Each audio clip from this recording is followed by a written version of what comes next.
নমস্কার বন্ধুরা, job tutorial academy চ্যানেলে সবাইকে স্বাগত জানিয়ে এই মুহূর্তে তোমাদের প্রত্যেককে আমি একটি দুর্দান্ত নতুন সরকারি চাকরির আপডেট দেব। আমাদের রাজ্যে প্রত্যেকটা গ্রামে গ্রামে আবারও নতুন করে আশাকর্মী নিয়োগ করানো হচ্ছে। বিশাল পরিমাণে শূন্যপদের ঘাটতি পূরণের জন্যই কিন্তু নতুন নিয়োগের বিজ্ঞপ্তি প্রকাশিত হয়েছে। খুবই রিসেন্ট কিন্তু এই নিয়োগের বিজ্ঞপ্তিটা প্রকাশিত হয়েছে। 25শে জুলাই 2025 অফিসিয়াল বিজ্ঞপ্তিটা প্রকাশিত হয়েছে। ন্যূনতম শিক্ষাগত যোগ্যতা মাধ্যমিক পাস থাকলেই এখানে তোমরা আবেদন করতে পারবে। এখানে আবেদনটি তোমাদের কিন্তু সম্পূর্ণটাই অফলাইনে করতে হবে, তার জন্য কিন্তু অফলাইন আবেদন ফর্মও প্রকাশিত হয়ে গেছে। তোমরা দেখো, আবারও আমাদের রাজ্যে গ্রামে গ্রামে বিশাল সংখ্যক আশাকর্মী নিয়োগ করানো হচ্ছে। এখানে আবেদনটি করবার জন্য তুমি যদি একজন ভারতীয় নাগরিক মানে ইন্ডিয়ান সিটিজেন হয়ে থাকো তাহলে তুমি এখানে আবেদন করতে পারবে, আর তোমাকে অবশ্যই কিন্তু পশ্চিমবঙ্গের একজন স্থায়ী বাসিন্দা হতে হবে। আবেদনটি করবার পর কোনো প্রকার রিটেন এক্সাম লিখিত পরীক্ষা তোমাদের দিতে হবে না। সরাসরি ইন্টারভিউ এবং ডকুমেন্ট ভেরিফিকেশনের ওপর ভিত্তি করেই কিন্তু যোগ্য ক্যান্ডিডেটদের এখানে বাছাই করে নিয়োগ করে নেওয়া হবে। গ্রামে গ্রামে আশাকর্মী পদে নিয়োগের জন্য অফলাইন আবেদন ফর্মটিও কিন্তু প্রকাশিত হয়ে গেছে। তোমাদের অফলাইন আবেদন ফর্মটি সুন্দরভাবে ফিল আপ করে সমস্ত সাপোর্টিং ডকুমেন্ট অ্যাটাচ করে নির্দিষ্ট সময়ের মধ্যে নির্দিষ্ট ঠিকানায় ড্রপ বক্সে জমা করতে হবে। 6ই আগস্ট 2025 হচ্ছে অফলাইন আবেদন ফর্মটি জমা করবার লাস্ট ডেট। এখানে কিন্তু কোনো ইমেল বা অনলাইনের মাধ্যমে আবেদন ফর্মটি জমা নেওয়া হবে না। তোমাদের নিজের হাতে গিয়ে আবেদন ফর্ম জমা করতে হবে বা বাই পোস্ট কুরিয়ার সার্ভিসের মাধ্যমেও তোমরা আবেদন ফর্মটি জমা করতে পারো। 6ই আগস্ট 2025-এর মধ্যে তোমাদের আবেদনটি সম্পূর্ণ করতে হবে যদি আগ্রহী থাকো এখানে আবেদনটি করবার জন্য। চলো তাহলে তোমাদেরকে এবার আমি সম্পূর্ণ ডিটেলসে দেখিয়ে দিচ্ছি কোথায় এই নিয়োগটি করানো হচ্ছে, আবেদন ফর্মটি তোমরা কোথা থেকে পাবে, কিভাবে তোমরা সম্পূর্ণ নির্ভুলভাবে স্টেপ বাই স্টেপ আবেদন ফর্মটি ফিল আপ করবে, এলিজিবিলিটি ক্রাইটেরিয়াগুলো কী কী রয়েছে এখানে আবেদনটি করবার জন্য, কি শিক্ষাগত যোগ্যতা লাগবে, বয়স, বেতন, পরিকাঠামো, তোমাদের জব পোস্টিং কোথায় হচ্ছে, এই সম্পূর্ণ ডিটেলসে জেনে নেওয়ার জন্য তোমাদের প্রত্যেককে কিন্তু আজকে সম্পূর্ণ ভিডিওটি খুব মনোযোগ সহকারে দেখতে হবে। আর যারা কিনা চ্যানেলে নতুন, তোমরা যদি চাও তোমাদের প্রত্যেকটা জেলার সরকারি এবং বেসরকারি চাকরির জব আপডেট প্রতিদিন পেতে, তাহলে অবশ্যই কিন্তু মনে করে তোমাদের একাডেমি জব টিউটোরিয়াল একাডেমিকে একটা সাবস্ক্রাইব করে রাখবে এই ধরনের নিত্য নতুন সরকারি চাকরির আপডেটগুলো নিয়মিত পাওয়ার জন্য।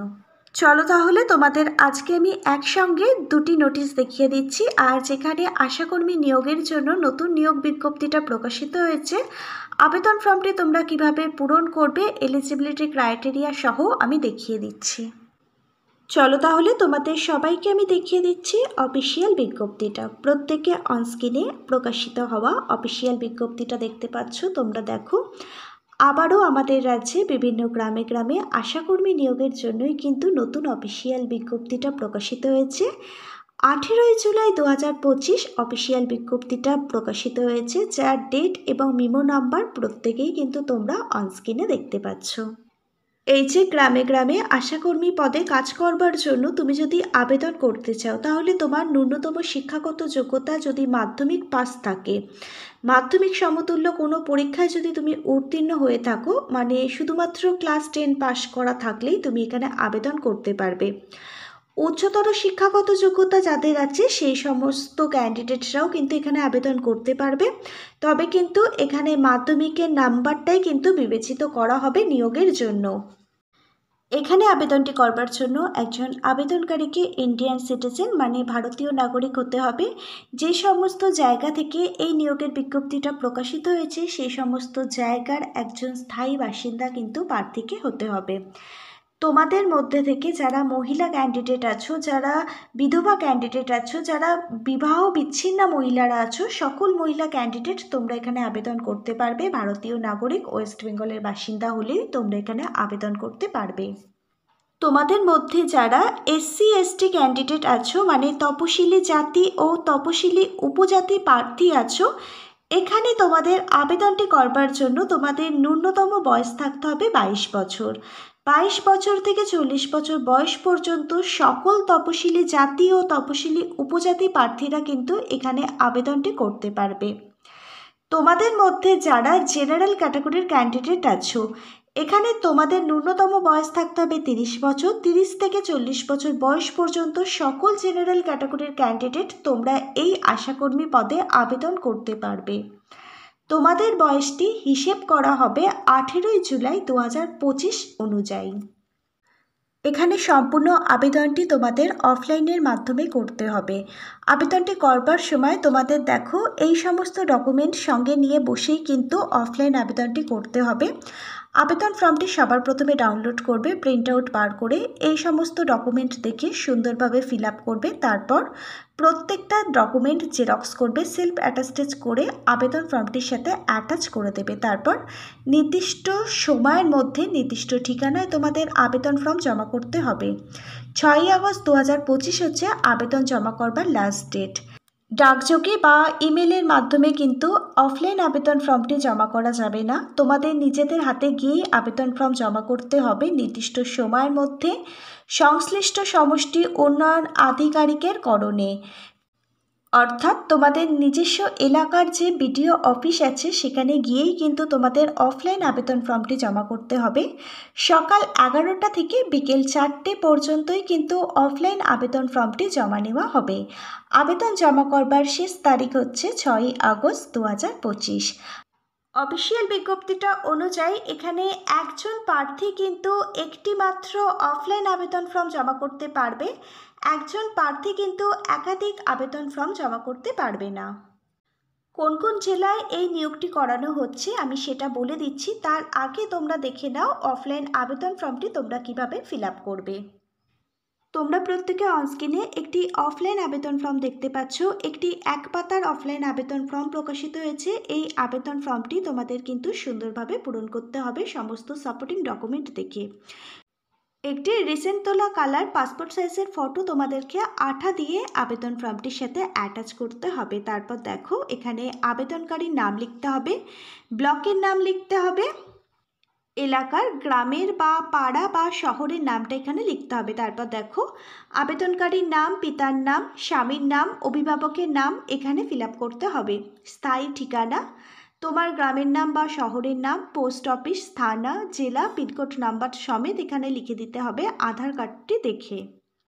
তারপর দেখো এখানে তোমার একটি চালু মোবাইল নাম্বার লিখতে হবে। তারপর দেখো তোমার বৈবাহিক স্থিতি, তুমি বিবাহিতা না ডিগ্রি মূলে বিবাহ বিচ্ছিন্ন না বিধবা, সেটা তোমাকে কিন্তু এখানে টিকমার্ক করতে হবে। তারপর তোমার জন্ম তারিখটা এখানে লিখতে হবে, মাধ্যমিকের অ্যাডমিট কার্ড দেখে কিন্তু লিখবে। তারপর 18 জুলাই 2025 অনুযায়ী তুমি তোমার বয়সটা হিসেব করবে। তোমার বয়স কত বছর, কত মাস, কত দিন সেটা ক্যালকুলেট করে এখানে লিখে দেবে। বিজ্ঞপ্তি অনুযায়ী উপস্বাস্থ্য কেন্দ্রের নামটা লিখতে হবে, মানে সাব সেন্টার। এছাড়া গ্রামের নাম, মানে তুমি কোন গ্রামের জন্য এখানে আবেদন করছো সেটা এখানে লিখতে হবে। সমস্ত শিক্ষাগত যোগ্যতার ডিটেলস এখানে দিতে হবে। এখানে অবশ্যই কিন্তু মাধ্যমিক বা শিক্ষাগত যোগ্যতা থাকলেই তবে আবেদন করা যাবে। সবার প্রথমে মাধ্যমিক, কোন বোর্ড থেকে মাধ্যমিক পাশ করেছো, কত সালে মাধ্যমিক পাশ করেছো, মাধ্যমিকের প্রাপ্ত নাম্বার কত ছিল, শতকরা কত পার্সেন্টেজ নাম্বার পেয়েছো, রিমার্কস মানে কোন ডিভিশনে পাশ করেছো সেটা তোমাকে লিখতে হবে। এরকমভাবে উচ্চ মাধ্যমিক কোন বোর্ড থেকে পাশ করেছো, কত সালে পাশ করেছো, প্রাপ্ত কত নাম্বারের পরীক্ষা ছিল, কত পার্সেন্টেজ পেয়েছো, রিমার্কস। এরকমভাবেই যদি তুমি একজন উচ্চতর শিক্ষাগত যোগ্যতা হায়ার এডুকেশন কোয়ালিফিকেশনের ক্যান্ডিডেট হয়ে থাকো, তুমি যদি গ্র্যাজুয়েশন কমপ্লিট করে থাকো তার ডিটেলসটাও কিন্তু এখানে ফিল আপ করতে হবে। তারপর তোমরা দেখো নির্বাচক সচিব পরিচয়পত্র নাম্বারটি এখানে ফিল আপ করতে হবে, মানে ভোটার কার্ড দেখে এই ঘরগুলো তোমাদের ফিল আপ করতে হবে। আধার কার্ড নাম্বারটা এখানে ফিল আপ করতে হবে, রেশন কার্ড নাম্বারটা ফিল আপ করতে হবে। তুমি যদি তপশিলি জাতি, তপশিলি উপজাতি শ্রেণীর অন্তর্ভুক্ত হও তাহলে তুমি কোন জাতির অন্তর্ভুক্ত সেটির ওপরে টিকমার্ক করবে। তারপর দেখো তোমার যদি গ্রেড 1, গ্রেড 2 স্বয়ংবর গোষ্ঠীর সদস্য হয়ে থাকো বা প্রশিক্ষণপ্রাপ্ত দায়ী হয়ে থাকো, লিঙ্ক ওয়ার্কার যদি তুমি হয়ে থাকো তাহলে এগুলোর ওপরে টিক করবে। আর অবশ্যই যেন এগুলো সার্টিফিকেট তোমার কাছে থাকে। তারপর এই ডিক্লারেশনটা পড়ে নেবে, পড়ে নিয়ে এই বক্সটায় টিকমার্ক করবে। যেরকমভাবে অফিসিয়াল সিগনেচার করো সেরকমভাবে আবেদনকারীকে এখানে স্বাক্ষর করতে হবে। যেদিন আবেদন ফর্মটি জমা করবে সেই তারিখটা বসিয়ে দেবে এবং স্থানটি এখানে বসিয়ে দেবে। আবেদন ফর্মটির সাথে তোমাকে কিছু ডকুমেন্ট অ্যাটাচ করতে হবে। তোমার ভোটার কার্ড, রেশন কার্ডের মধ্যে যে কোনো একটি। তারপর দেখো তোমার মাধ্যমিকের রেজাল্ট, মাধ্যমিকের যে সার্টিফিকেট আছে সেই সমস্ত কিছু তোমাকে কিন্তু সেলফ অ্যাটাস্টেজ করে জেরক্স করে অ্যাটাচ করতে হবে। কাস্ট সার্টিফিকেট থেকে থাকলে সেই কাস্ট সার্টিফিকেটটাও কিন্তু জেরক্স করে সেলফ অ্যাটাস্টেজ করে অ্যাটাচ করতে হবে। এখানে দুটো রিসেন্ট তোলা কালার পাসপোর্ট সাইজের ফটো লাগবে। তারপর দেখো তোমার ম্যারেজ রেজিস্ট্রেশন সার্টিফিকেট লাগবে তুমি যদি বিবাহিত হয়ে থাকো। তুমি যদি ডিভোর্সি হয়ে থাকো তাহলে ডিভোর্সের সার্টিফিকেট লাগবে। যদি তুমি বিধবা হয়ে থাকো তাহলে তোমার স্বামীর যে মৃত্যুর ডেথ সার্টিফিকেটটা আছে সেটা কিন্তু এখানে লাগবে। তুমি যদি স্বনির্ভর গোষ্ঠীর সদস্য হয়ে থাকো, প্রশিক্ষণপ্রাপ্ত দায়ী হয়ে থাকো, লিঙ্ক ওয়ার্কার হয়ে থাকো, তাহলেও কিন্তু তার প্রমাণপত্রগুলো তোমাকে জেরক্স করে সেলফ অ্যাটাস্টেজ করে আবেদন ফর্মটির সাথে অ্যাটাচ করতে হবে। তারপর সমস্ত সাপোর্টিং ডকুমেন্ট সমেত আবেদন ফর্মটি একটি খামের মধ্যে পড়বে। খামের মুখটা ভালোভাবে সিল করবে। খামের ওপরে একটি 5 টাকার ডাক টিকিট কিন্তু অ্যাটাচ করে দেবে। খামের ওপরে কিন্তু তোমার নিজের নাম ঠিকানা লিখবে, কোন পোস্টের জন্য আবেদন করছো সেটা লিখবে। তারপর তোমাদের নিজস্ব এলাকার যে বিডিও অফিস আছে, ব্লক ডেভেলপমেন্ট অফিস আছে, সেখানে 6ই আগস্ট 2025-এর মধ্যে আবেদন ফর্মটি জমা করে দিলেই আবেদনটি কমপ্লিট হয়ে যাবে। আজকের যে বিজ্ঞপ্তিটা নিয়ে আমি তোমাদের সাথে আলোচনা করলাম, এই অফিসিয়াল বিজ্ঞপ্তিটা প্রকাশিত হয়েছে সমষ্টি উন্নয়ন আধিকারিকের করণ শান্তিপুর, সমষ্টি উন্নয়ন আধিকারিক ফুলিয়া, কলোনি শান্তিপুর, নদিয়া ডিস্ট্রিক্ট থেকে। তোমরা যারা নদিয়া ডিস্ট্রিক্ট থেকে আজকে এই ভিডিওটা দেখলে অবশ্যই কিন্তু তোমরা এখানে আবেদন করে দিও। আর নিচের কমেন্ট বক্সে কিন্তু কমেন্ট করে জানিও যে নদিয়া জেলার ক্যান্ডিডেটরা আজকের এই ভিডিওটা দেখলে। এরকমভাবেই যদি তোমরা তোমাদের নিজেদের জেলার সরকারি এবং বেসরকারি চাকরির জব আপডেট প্রতিদিন নিজেদের বাড়িতে বসে পেতে চাও, তাহলে অবশ্যই নিচের কমেন্ট বক্সে কিন্তু তোমার জেলার নামটাও কমেন্ট করে জানিও। আমাদের কাছে যদি তোমার জেলার কোনো নতুন রিক্রুটমেন্টের আপডেট আসে, অবশ্যই কিন্তু আমরা এরকমভাবে প্রজেক্ট রেডি করে তোমাদেরও জন্য ভিডিও আনবো। অফিসিয়াল বিজ্ঞপ্তিটা দেওয়া থাকবে আজকের ভিডিওর ঠিক নিচে ডেসক্রিপশন বক্সে। এছাড়া তোমরা গুগলে গিয়ে নদিয়া ডিস্ট্রিক্ট রিক্রুটমেন্ট বলে যদি সার্চ করো তাহলে সেখান থেকেও তোমরা অফিসিয়াল বিজ্ঞপ্তিটা পেয়ে যাবে এবং খুব সহজে নিজেরাই ডাউনলোড করে নিতে পারবে। আর অফিসিয়াল বিজ্ঞপ্তির মধ্যেই আবেদন ফর্মটি দেওয়া থাকবে। এক পাতার একটি আবেদন ফর্ম দেখবে অফিসিয়াল বিজ্ঞপ্তির মধ্যেই দেওয়া রয়েছে। আজকে তাহলে এই পর্যন্ত। Hare Krishna, Radhe Radhe, thank you universe, ধন্যবাদ সবাইকে।